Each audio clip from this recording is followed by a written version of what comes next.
Dear students, we back again to see what happens in the body after destroying the pathogen.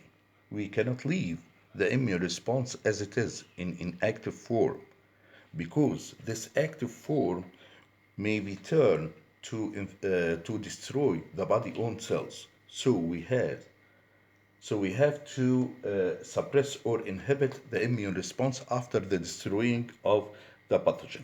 And this is the rule of the suppressor T cells.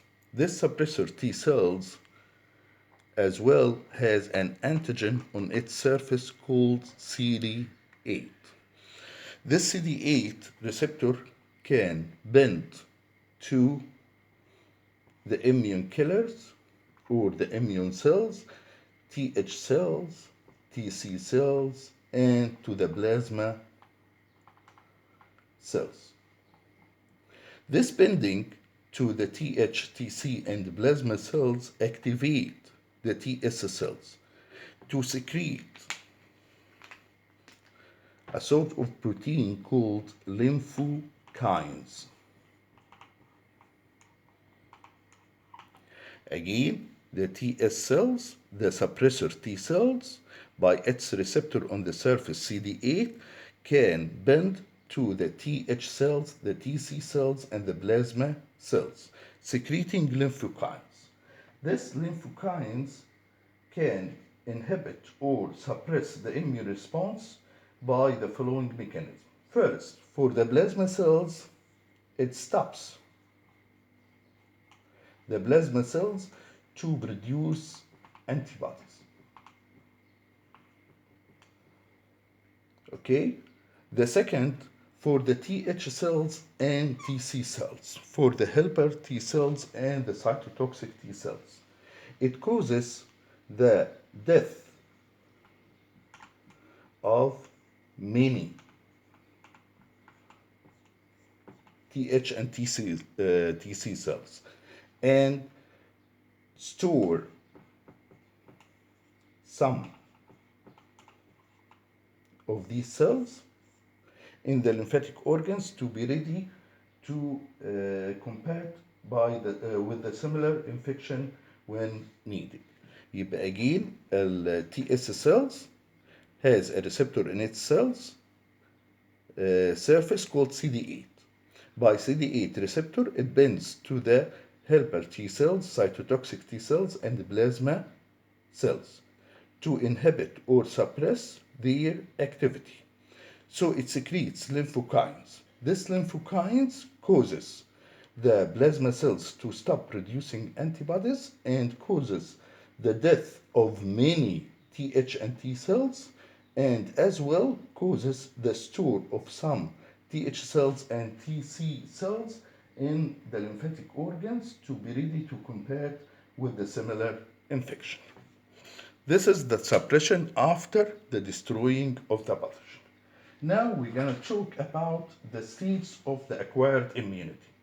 We said that acquired immunity is the resistance of the body to the pathogens infecting the body before. احنا عارفين ان لما بيحصل انفكشن عن طريق باثوجين فبيبقى من الصعب ان يحصل انفكشن تاني بنفس الباثوجين. ليه؟ لان في الحالة ديت بنقول the body gains an acquired immunity. The acquired immunity accordingly passes by two stages. The first stage is called primary immune response, and the second is called the secondary immune response. يبقى احنا عندنا acquired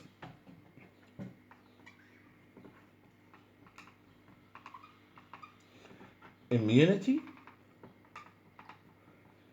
passes by two stages. The first stage and the second stage. The first stage is called the primary stage, while the second stage is called secondary stage. The primary stage is the response of the immune system of an individual when infected by a pathogen for the first time, while the secondary stage is the immune response of the immune system of the same individual when infected by the same pathogen again. So again, the primary immune response is the response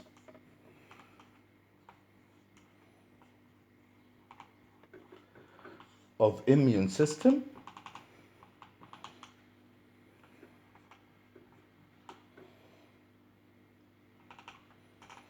of an individual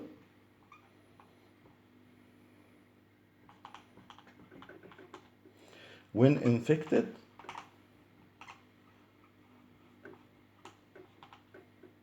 by a pathogen for the first time.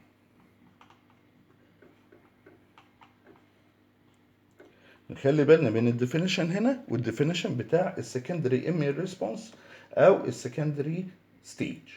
بنقول ان هو the response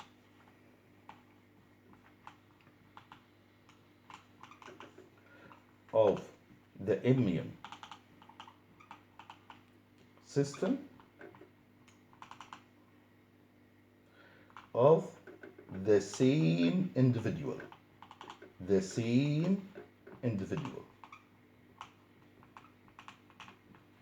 when infected by the same pathogen again. اخلي بالي ان في البرايمري ستيج اللي هو لو حصل انفكشن باي ذا باثوجين فور ذا فيرست تايم، اللي هيتصدى له الاميون سيستم وهيعمل لي الاميون سيستم ريسبونس. طيب مين اللي هيقوم بالاميون ريسبونس هنا في الحاله ديت؟ اللي هيقوم بيها اللي هي البي والتي ليمفوسايتس، بي and T lymphocytes.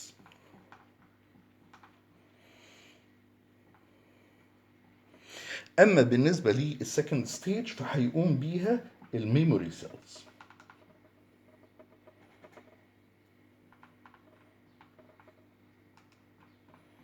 وطبعا المقصود بالميموري سيلز هنا سواء البي ميموري سيلز او التي ميموري سيلز. في البرايمري ستيج لما يحصل انفكشن باي ذا باثوجين فور ذا فيرست تايم ويتصدى له البي والتي ليمفوسايتس، بلاقي ان هو بيكون لونج تايم، يعني ممكن تاخد 5 to 10 days، ممكن تاخد فترة طويلة عبال ما يحصل عندي الريكفرينج او الشفاء من الباثوجين او يحصل ديستروينج للباثوجين. ليه بتاخد الوقت ده؟ عشان البي سيلز والتي سيلز must reach to the maximum productivity of these cells عشان تعمل destroying للباثوجين. لازم توصل في عملية ديفيجن ومالتيبليكيشن وتوصل لبرودكتيفيتي مناسبة عشان تقدر ان هي تقاوم الباثوجين. واثناء الفترة ديت اللي هي بنقول ان هي لونج تايم،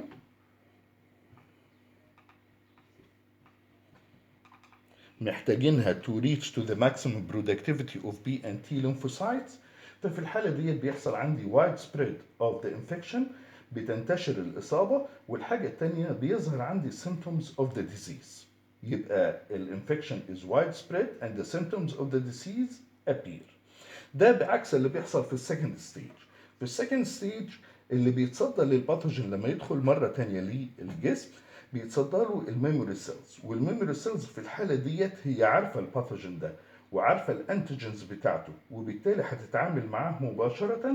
وعشان كده بقول ان انا عندي السكندري اميون ريسبونس اللي هي السكند ستيج دي بتبقى very fast، بتحصل before the symptoms of the disease appeared. يبقى مش هيحصل عندي symptoms للديزيز ده، على طول الميموري سيلز هتعمل destroying للباثوجين antigens. ونخلي بالنا ان بالنسبه للميموري سيلز ديت ان هي اتكونت فورمت في الفيرست ستيج، ولكنها remain dormant in the immune organs في الليمفاتيك اورجانز لحد ما يدخل الباثوجين مره تانية. لما يدخل مره تانية يبقى احنا دخلنا في السكندري اميون ريسبونس، هيحصل اكتيفيشن للميموري سيلز. يبقى الميموري سيلز ديت فورمت and remain dormant in the first stage لكنها بتبقى activated in the second stage. زي ما قلنا ان الديوريشن بتاع الميموري سيلز بيبقى 10 of years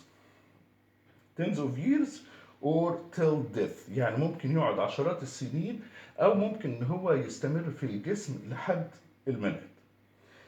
بتعمل ايه بقى الميموري سيلز اول ما يدخل عليها الباثوجين اللي هي عارفاه؟ على طول these memory cells divide quickly to produce large amounts of antibodies، ده اذا كانت memory B cells او activated T cells، وده بيكون in short period of time.